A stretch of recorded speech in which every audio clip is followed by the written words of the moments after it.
Salut tout le monde, c'est Antoine, on est dans mon bureau à l'Assemblée nationale et je veux vous dire comment gagner la bataille contre la réforme des retraites, en tout cas ce que j'en pense sur le sujet. À mon avis, on a plusieurs choses à faire pour réussir cette bataille.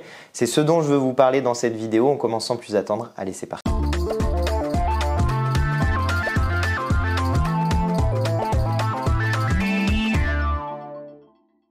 Alors d'abord, comme je suis député, il faut que je vous parle de la bataille parlementaire et de ce qu'on va essayer de faire. Notre objectif, à nous les insoumis et plus largement à la gauche d'une manière générale, c'est de faire en sorte qu'on puisse entrer dans le fond du débat du texte, qu'on dépose des amendements qui permettent d'étudier profondément ce que proposent les macronistes et de les mettre face à leurs contradictions, de les mettre face aux problèmes qui sont posés par leur réforme des retraites, mais aussi de ralentir l'examen du texte, de faire en sorte que ce texte ne puisse pas suivre un cours normal, un cours tranquille, qui serait celui souhaité par Emmanuel Macron et par les macronistes. Mais pour nous, quand les travailleurs ont décidé de bloquer le pays, parce que c'est beaucoup le message qu'on entend, il faut bloquer le pays, eh bien nous ne pouvons pas dire à l'Assemblée nationale que nous allons être un tapis roulant pour les propositions des macronistes. Non, nous allons nous aussi participer au fait que ce texte soit au minimum ralenti, au mieux bloqué à l'intérieur de l'Assemblée nationale. Voilà pour la partie parlementaire, mais moi ce qui m'intéresse,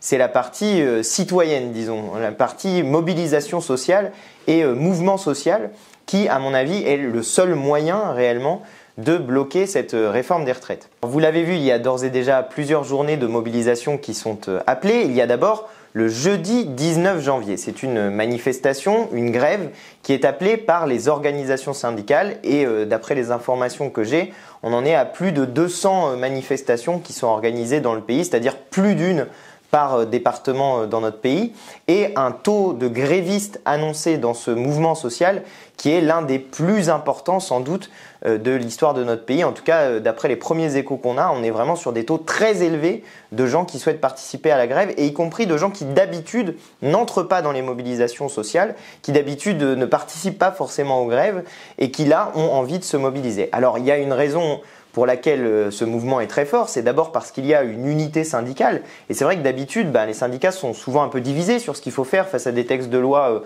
antisociaux du gouvernement. Parfois, il y en a qui peuvent essayer de grappiller des petites choses pour essayer de les améliorer. D'autres fois, certains syndicats sont en totale opposition. Là, ils sont tous d'accord, ils sont tous en totale opposition avec cette réforme des retraites, y compris le syndicat des cadres qui est opposé à cette réforme des retraites. Donc il y a une unité syndicale qui fait que quand on a un appel qui est lancé, c'est un appel qui est lancé de la part de l'ensemble des organisations représentatives des salariés. Donc ça donne de la force au mouvement, ça donne de l'unité dans le mouvement, et c'est ce dont nous avons d'abord besoin pour réussir ce mouvement. Et puis il y a aussi des catégories sociales qu'on voit assez rarement dans les grèves et dans les manifestations, notamment par exemple les policiers qui ont décidé d'appeler à la grève chez Alliance. Vous voyez comme quoi tout arrive. Eh bien, il y a une très forte mobilisation, y compris de secteurs, je vous le disais tout à l'heure, qui ne sont pas forcément mobilisés d'habitude. Donc cette journée du 19, c'est sans doute la journée importante de la mobilisation, parce que c'est le coup d'envoi de la mobilisation contre cette réforme des retraites. Donc je vous appelle déjà à y participer, à être très nombreux si vous pouvez faire grève, à le faire, au moins à vous rendre dans les manifestations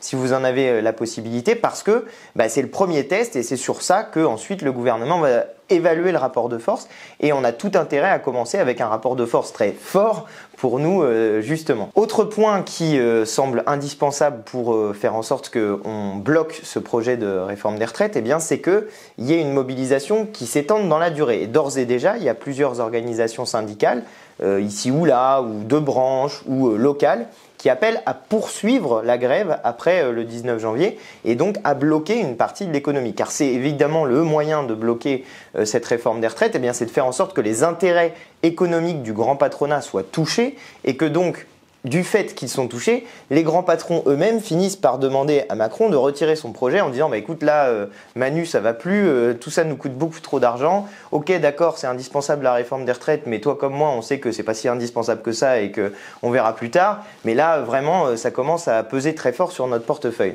Parce que Emmanuel Macron, pour le coup, les grands patrons il les écoute sans arrêt, il n'y a qu'à voir le nombre de cadeaux qu'il leur a fait. Donc si on commence à bloquer à un certain niveau ces intérêts économiques du grand patronat, vous inquiétez pas qu'ils vont aller voir Emmanuel Macron, eux aussi pour dire bon là maintenant gars il faut arrêter parce que clairement ça va plus. Donc c'est en mettant en place ce rapport de force qu'on arrive à faire reculer ce projet de réforme des retraites. Et puis il y a d'ores et déjà une autre date qui est appelée, vous avez le 19 le jeudi, et puis le 21 janvier où il y a une manifestation, une marche qui est appelée à Paris cette fois-ci. C'est une marche dans laquelle on appelle à converger à Paris. C'est une marche qui est lancée par les organisations de jeunesse et pour lequel la France Insoumise a appelé à rejoindre, à participer avec les organisations de jeunesse à ce mouvement. Ça aura lieu à 14h place de la Bastille.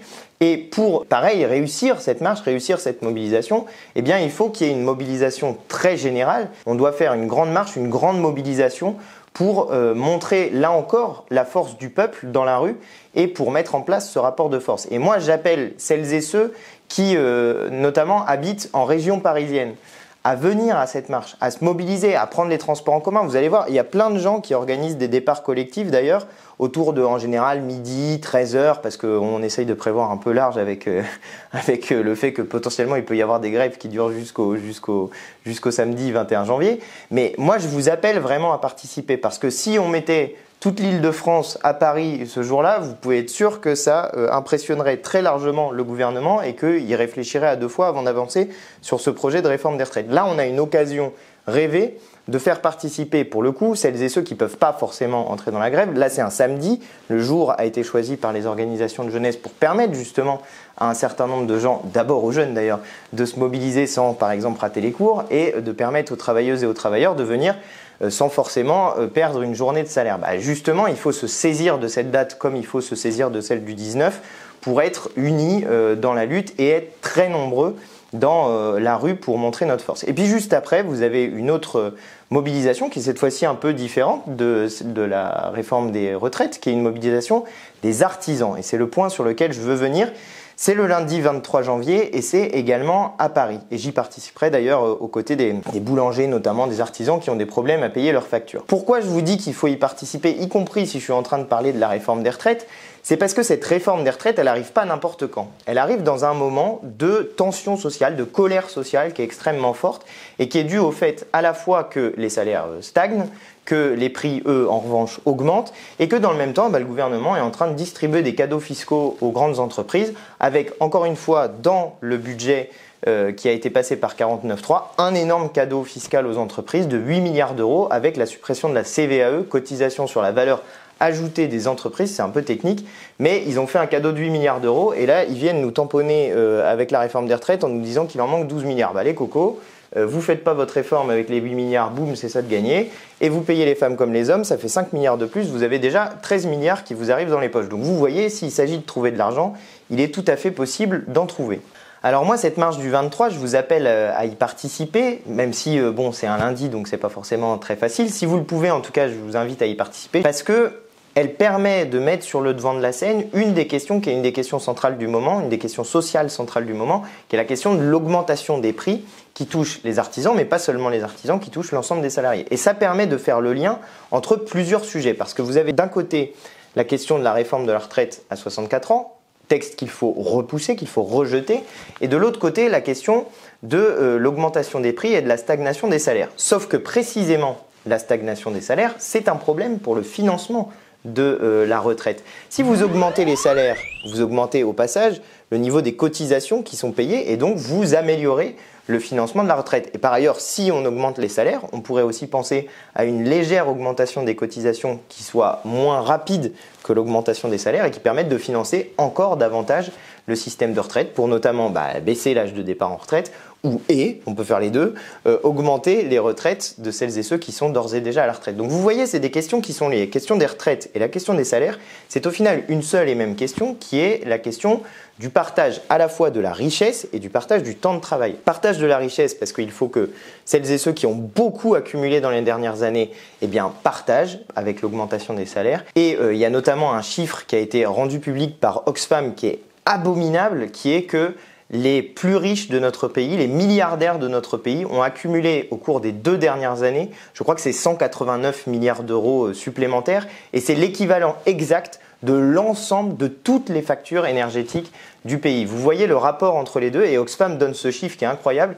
Si on mettait une taxe de 2% sur les 42 milliardaires de notre pays, on pourrait financer les 12 milliards qui manquent pour le système de retraite tel qu'il est à l'heure actuelle. Vous voyez que tout ça, c'est finalement une question de partage de la richesse. Et c'est la même question qui est posée pour les artisans qui manifestent le 23. Parce que quel est leur problème? Leur problème est que des énergéticiens pratiquent des prix qui sont des prix au-dessus du marché, qui sont des prix très importants, des prix spéculatifs en réalité, dans lesquels ils essayent de faire les poches aux petits artisans, et il s'agit de grands groupes énergétiques qui sont en train d'essayer de faire les poches aux petits artisans en leur faisant payer des factures qui sont des factures impayables en réalité, parce qu'on est largement au-delà des moyens de ce que peuvent sortir les artisans.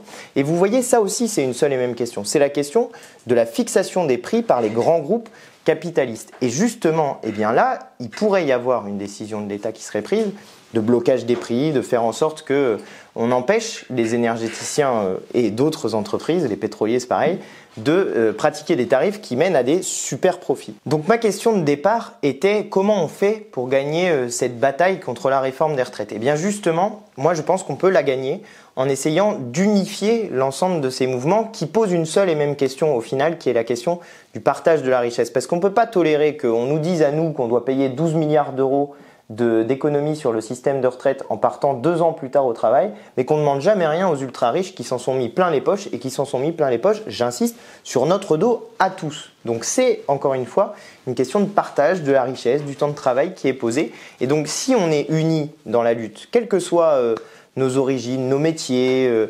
notre religion, parce que souvent on essaye de nous diviser sur la base de la religion également.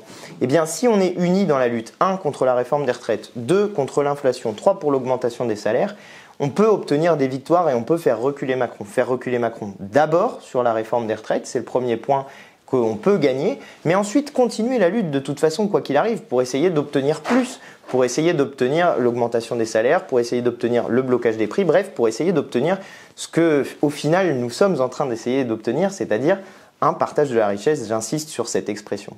Et justement, j'insiste particulièrement sur ce point parce que j'ai lu qu'il y avait une note des renseignements généraux publiée le 6 janvier qui disait que ce que craint le gouvernement, en tout cas ce que craignent les renseignements généraux, c'est qu'il y ait une fédération des luttes, une mobilisation citoyenne d'ampleur, ils appellent ça comme ça dans la note des renseignements généraux, une mobilisation citoyenne d'ampleur qui regrouperait l'ensemble de ces mouvements vers des demandes sociales et économiques très fortes en faveur des gens du peuple, en faveur des travailleurs, en faveur des petits artisans et au détriment bien sûr de celles et ceux qui, dans les dernières années, s'en sont mis plein les poches. Voilà la raison pour laquelle il faut que nous soyons unis dans toutes les luttes, que nous ne nous posions pas la question de savoir qui est celui ou celle qui appelle à telle ou telle mobilisation. C'est pas ça le sujet. Ce qu'il faut regarder, c'est à chaque fois quels sont les mots d'ordre qui sont donnés. Et les mots d'ordre, quand c'est retrait de la réforme des retraites, faut y aller. Les mots d'ordre, quand c'est blocage des prix, faut y aller. Quand c'est des moyens pour les artisans, faut y aller. Bref, quand c'est des mots d'ordre qui sont utiles et fédératifs pour le peuple français, eh bien, il faut y aller. Il ne faut pas regarder quelle est la personne qui a demandé à participer à cette mobilisation. Donc moi, je vous invite, si vous le pouvez, à participer à l'ensemble de ces 3 mobilisations. Le 19, grève, manifestation partout en France. Le 21, manifestation, marche à Paris, 14h, place de la Bastille. Et le 23, je ne sais pas le lieu exactement, je sais que c'est à Paris. Et puis il y aura d'autres dates, il va y en avoir d'autres qui vont être appelées par les organisations syndicales, par des fédérations peut-être plus larges. Je sais que le 19 au soir, les organisations syndicales rencontrent les organisations de jeunesse. Il y aura peut-être donc une date commune qui sera donnée par ces organisations. Bref, il faut regarder ce qui se passe et être mobilisé à chaque fois dans les actions qui sont proposées. Parce que le seul moyen de bloquer cette réforme des retraites, c'est de se mobiliser dans la rue, c'est de faire en sorte qu'on touche aux intérêts économiques du grand patronat et que Emmanuel Macron, devant la mobilisation sociale, se dise que vraiment il faut qu'il revienne en arrière, qu'il retire son projet de réforme des retraites. Voilà à mon avis comment on fait pour gagner cette bataille sur la réforme des retraites. En général, on l'a prouvé, quand le peuple français est uni dans la lutte sur ses revendications, rien n'arrive jamais à l'arrêter en règle générale. On est quand même le pays qui a fait 3 ou 4 révolutions et changé des pouvoirs après des mobilisations citoyennes d'ampleur. Donc bon.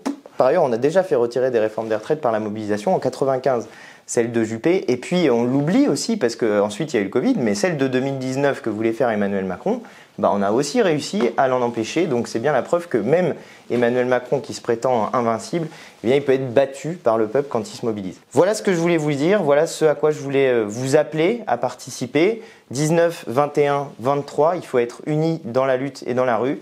C'est le seul moyen de réussir à bloquer Emmanuel Macron et je pense que si on s'y met tous, on va y arriver. Allez, bon courage et à très bientôt.